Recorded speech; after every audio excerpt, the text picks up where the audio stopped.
7 years in federal prison with no possibility of parole. The judge's words echoed through the courtroom as Victoria Matthews, our power-hungry HOA president, collapsed into her chair in shock. Just 3 months earlier, she'd stood smirking, while my grandmother's historic Victorian home burned to the ground. Have you ever watched someone's arrogance destroy them so completely they never saw it coming? I still remember the smell of smoke and ash as I stood in the charred remains. The purple and teal-painted masterpiece that had stood for 150 years was now blackened timber and memories. Victoria watched from across the street, sipping coffee, with a satisfied smile. What she didn't know? I'd spent a decade as a historical preservation attorney, and my security cameras captured everything. 3 people at 2 a.m. with gas cans. Victoria herself breaking a window, the unmistakable flare of a match. She thought she was eliminating an eyesore that defied her precious community standards. Instead, she committed a federal offense with mandatory prison time. Victoria Matthews was about to learn that some houses have protection even HOA presidents can't override, and I'd been preparing for this fight all along. The day had started like any other crisp fall morning as I carefully packed up the last of my grandmother's treasured possessions. Rose had raised me in this Victorian masterpiece after my parents died, and though she'd been gone for 6 months, I felt her presence in every creaking floorboard. The house stood in stark contrast to the identical beige cookie-cutter homes that had sprouted around us over the last decade. I noticed Victoria's silver Mercedes pulling up before I even heard the aggressive knock. With her perfectly highlighted blonde hair, designer pantsuit, and that infamous clipboard she carried like a weapon, she embodied everything wrong with Cedar Grove Estates HOA. "Mr. Sullivan," she said with a smile that never reached her cold eyes, "I'm here to deliver this final notice personally." She thrust a bright orange paper toward me, the words "Demolition Order" printed in bold across the top. "Victoria, we've been through this. My grandmother's home is exempt from HOA jurisdiction. It was built 80 years before your association even existed." Victoria's smile tightened. "The board has unanimously voted that this eyesore presents a serious safety hazard and significant impact on property values." She glanced at my grandmother's rose garden with undisguised disgust. "Those haphazard flowers will be the first to go." I felt a cold anger rising, but kept my voice steady. "This property has historical status protection. You know that." Victoria cut me off with a dismissive wave.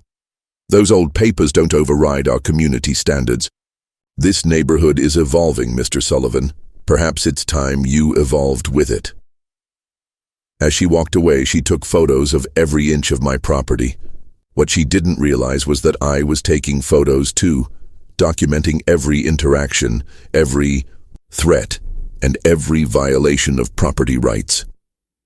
Inside, I pulled out the leather portfolio containing all my grandmother's property documents, deeds, historical society registrations, and most importantly, the Cedar County Historical Landmark certification. That night I couldn't sleep. Something about Victoria's confidence bothered me. Why was she so certain she could demolish a legally protected home? I installed extra security cameras around the property, just in case. The next morning brought more harassment. Victoria led a group of HOA board members on a property inspection, all clustered at the edge of my yard.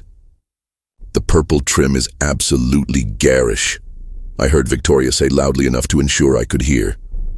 "And those antique wind chimes, the noise pollution alone violates 3 separate HOA codes." Mrs. Rodriguez, my elderly neighbor, brought over homemade cookies that afternoon. "Be careful, Michael," she warned, her voice low. Last year, the Williams family opposed her garden restrictions. 2 days later, their garage mysteriously caught fire. The insurance called it faulty wiring, but everyone knew. She didn't finish the sentence. She didn't have to.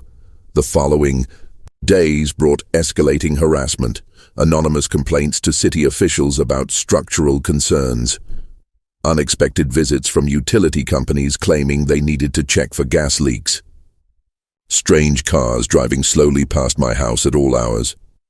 Then came the certified letter from Victoria's husband's law firm threatening legal action for multiple unresolved HOA violations with potential fines exceeding $50,000. They thought they were scaring me. Instead, they were giving me ammunition. I made 3 important calls that day, one to my boss at the Historical Preservation Legal Foundation, one to the State Attorney General's office, and one to my old college roommate who now worked as an investigative reporter. The trap was set. Now I just needed to wait. But I never expected the attack to come so quickly or so directly. I was in the city for a meeting with the Historical Society when Mrs. Rodriguez called, her voice trembling with panic. "Michael, come quickly. There's smoke coming from your house." I broke every speed limit racing back to Cedar Grove, my heart pounding against my chest. From 3 blocks away, I could already see the black smoke billowing into the clear blue sky. By the time I screeched to a halt in front of what remained of my grandmother's beloved home, firefighters were already battling the blaze, but it was too late. The intricate woodwork, the stained glass windows that had survived 2 world wars, the hand-carved banister my grandfather had crafted, all of it was being consumed by hungry flames.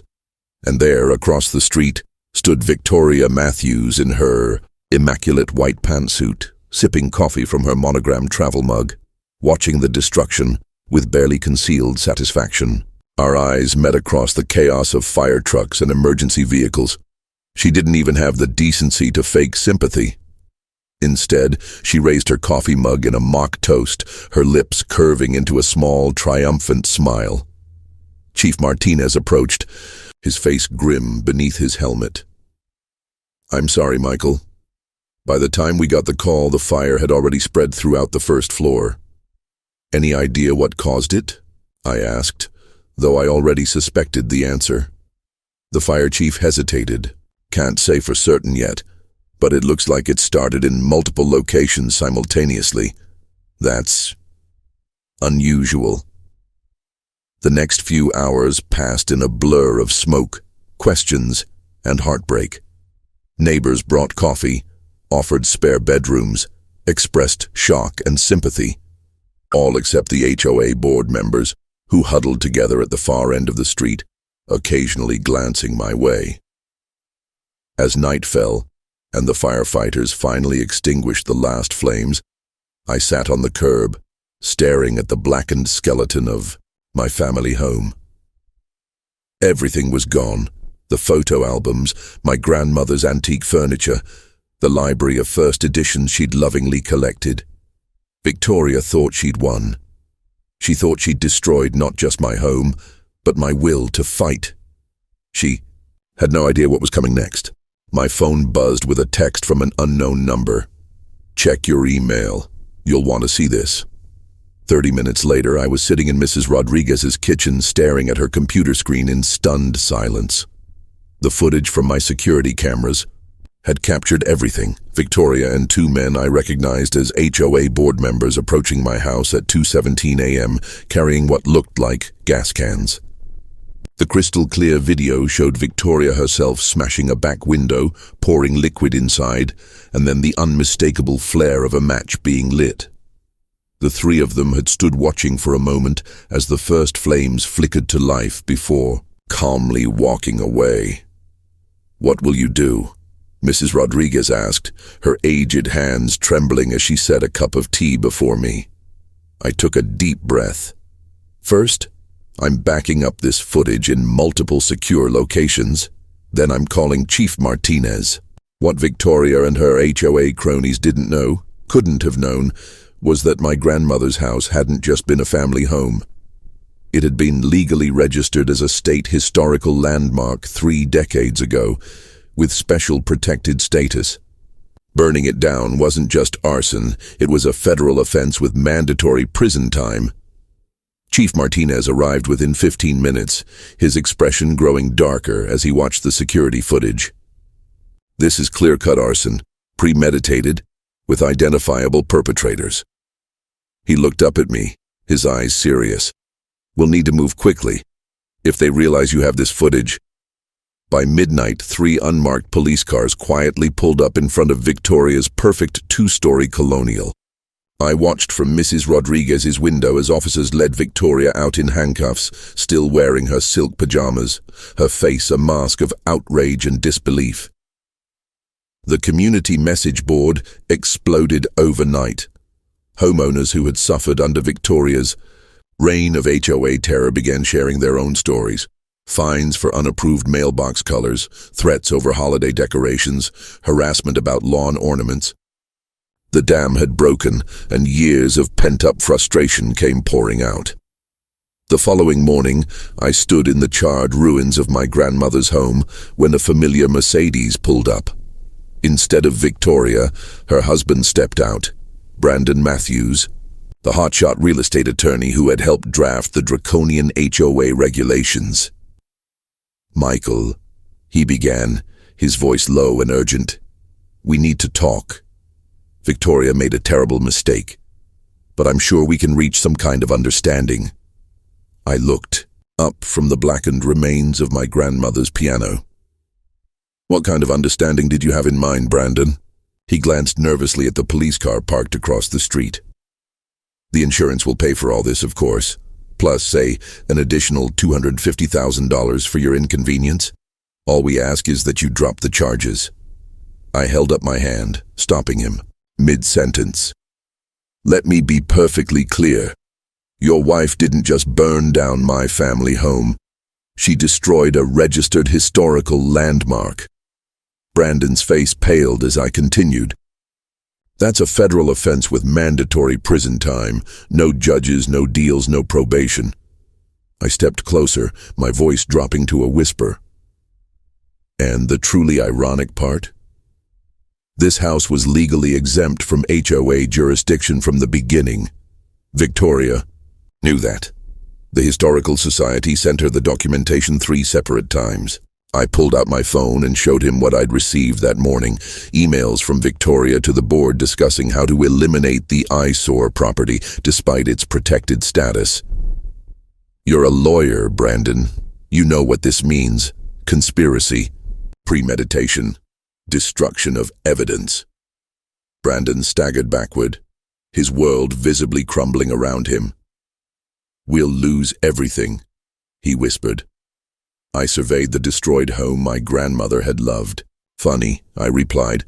"That's exactly what happened to me yesterday." 3 months later, I stood before the Cedar County Courthouse steps, surrounded by reporters and community members. The federal judge's ruling had been unprecedented.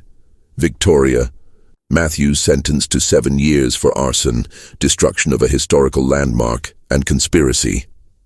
Her husband, Brandon, faced disbarment proceedings for his role in the cover-up. The corrupt HOA board was dissolved, with members facing various charges from fraud to harassment. But the bigger victory came in the form of the Sullivan Act, new state legislation that put strict limits on HOA powers and established an oversight board to prevent future abuses. Named after my grandmother, the act would protect homeowners across the state from experiencing what our neighborhood had endured. "This isn't just about one house or one corrupt HOA," I told the reporters gathered on the courthouse steps. "This is about ensuring that homeowners have the right to express their individuality without fear of harassment or retaliation." As I answered questions from the press, I caught a glimpse of Mrs. Rodriguez in the crowd, tears streaming down her weathered cheeks as she applauded. Standing beside her were dozens of Cedar Grove residents, people who had lived in fear of Victoria's reign for years, now finally free to paint their front doors whatever color they wanted. 1 year later, I cut the ceremonial ribbon at the construction site where my grandmother's house once stood. Rather than rebuild a private home, I had donated the land to the community for a historical museum and garden, a place where Cedar Grove's true history could be preserved and celebrated. Mrs. Rodriguez stood beside me, tears in her eyes as she squeezed my hand. "Your grandmother would be so proud," she whispered.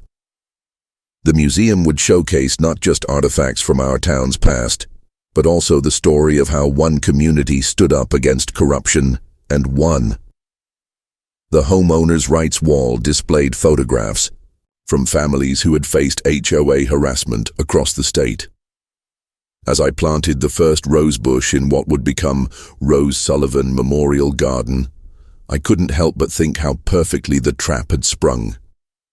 Victoria hadn't just destroyed a house, she had demolished her own empire brick by brick through her own arrogance, and from those ashes, something much more beautiful had risen: justice. Later that evening, as I sorted through salvaged items from the fire, I found my grandmother's partially burned journal. The last entry read, "Michael will protect this home when I'm gone." Not because of the wood and stone, but because of what it represents, standing firm against those who would bully others into sameness. She had been right. The house was gone. But what it represented had not only survived, it had triumphed.